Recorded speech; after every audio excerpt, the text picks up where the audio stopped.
Hi everyone, welcome back to my channel. My name is Delaney if it's your first time clicking in one of my videos, and welcome back if it's not your first time.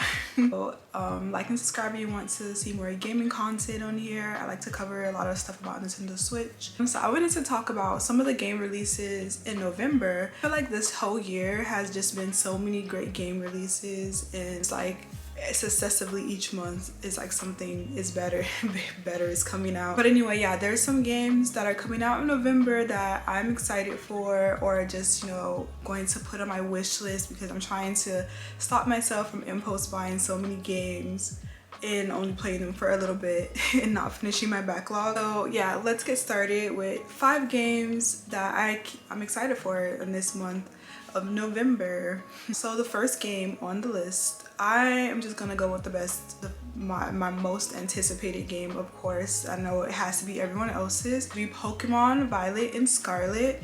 So Pokemon Violet and Scarlet, I'm so excited for, and I get even more excited the more that is revealed about it. So in Pokemon Violet and Scarlet, it's going to be an open world adventure, which is a refresh of the Pokemon world, and you can also do co-op with your friends, which I think will be really cool. Co-op online. They're adding like a few new Pokemon as well, and I've been seeing the releases and it's making me more like, I kind of feel like I want to have a ghost type team now, just because the little Greavard, oh my gosh, it's like, it looks like graveyard. I don't know how to say it correctly, but the little sheepdog ghost type that they just came out with or showed footage of is literally so adorable.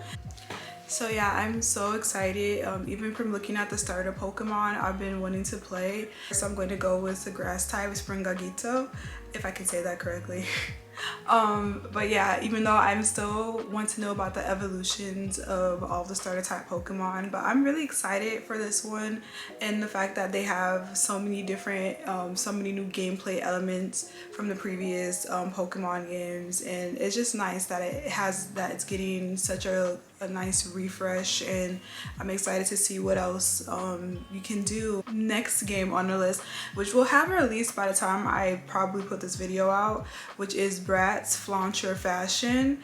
And I really think Bratz dolls are going through such a nice renaissance, because they have been like out of commission for like the past however long, but now recently there have been new doll lines or revamps of Bratz dolls coming out, and it's just kind of like giving me early 2000s, because now we're getting another game, because I used to love playing on my Game Boy Advance the Bratz Rock Angels, and this one looks pretty much exactly like that, but like better graphics.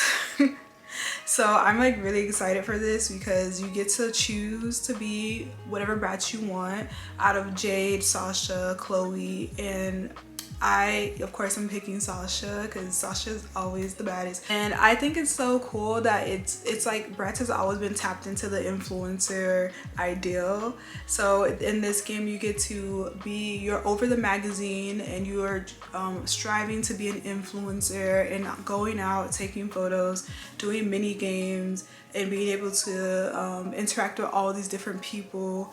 And I just really love this idea. Like, it's so simple. I just love the Bratz. Like, I love it. And I can't wait to play this one. I already have it pre-ordered, so it's going to be in my hands as soon as it's available. Next game, and this game I'm not sure if I'm going to pick it up. I think I'm going to wait, which is Harvestella.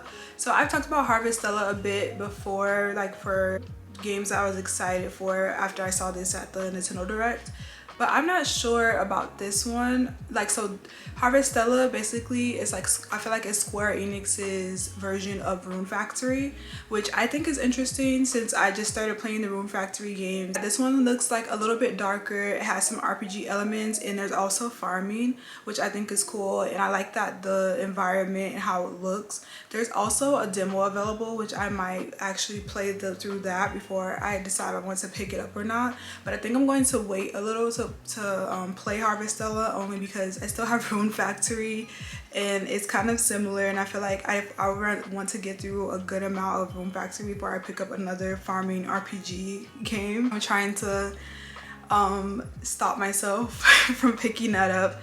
But yeah, it looks cool. I like I like how the world looks and environments and everything, and how like the elements of RPG, the action RPG and farming. So yeah, it looks like it'll be a really cool game to pick up. And yeah, I'm kind of happy to see so many like different farming sims that have come out, just to see like different takes on them, you know. Next game on my list is Sonic Frontiers. So I'm on the fence about whether I want to pick up Sonic Frontiers as well.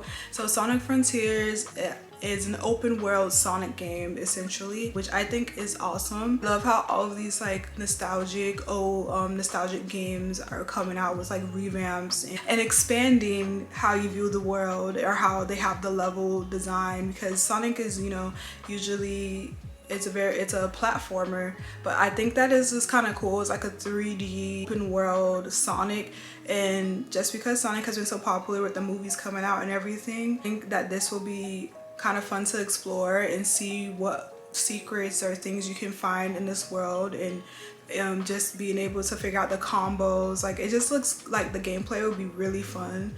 But at this time, I'm going to wait to pick it up since I feel like I'm going to be more absorbed in Pokemon. Next game to release, which already has released, is Doraemon Story of Seasons, Friends of the Great Kingdom.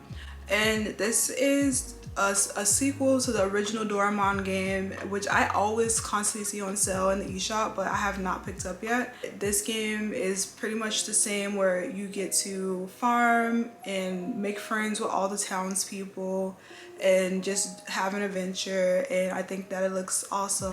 I love how the illustrations look, and it just looks like such a nice cozy game to pick up, especially at this time when it's like getting into the winter time. But yeah, I'm excited for these games, and I'm gonna do an honorable mention of It Takes Two, which actually had released on other platforms but is now on the Switch. It Takes Two is ported over to the Switch, and you can play, it's a co-op game where you play as a couple who are not having the best relationship, and how they get turned into dolls and go on an adventure and have to go through these different puzzles and tasks to be able to work together to get home. But yeah, they worked on the different elements that the Switch has, which would be like playing on the Switch, playing in handheld mode versus playing on a TV. But I think that it looks awesome. I've been wanting to play it, and I'm so happy that it's finally on the Switch to play. But yeah, so I think that there's so many cool games that have been coming out, and that this month is like we're winding down into the end of the year. It's crazy how fast the time has gone. But yeah, I'm excited for these games, and I hope that I can try to pick them up. But yeah, what games are you guys excited for this month? Are you picking up any of these games? Are you gonna pick up Bratz like me?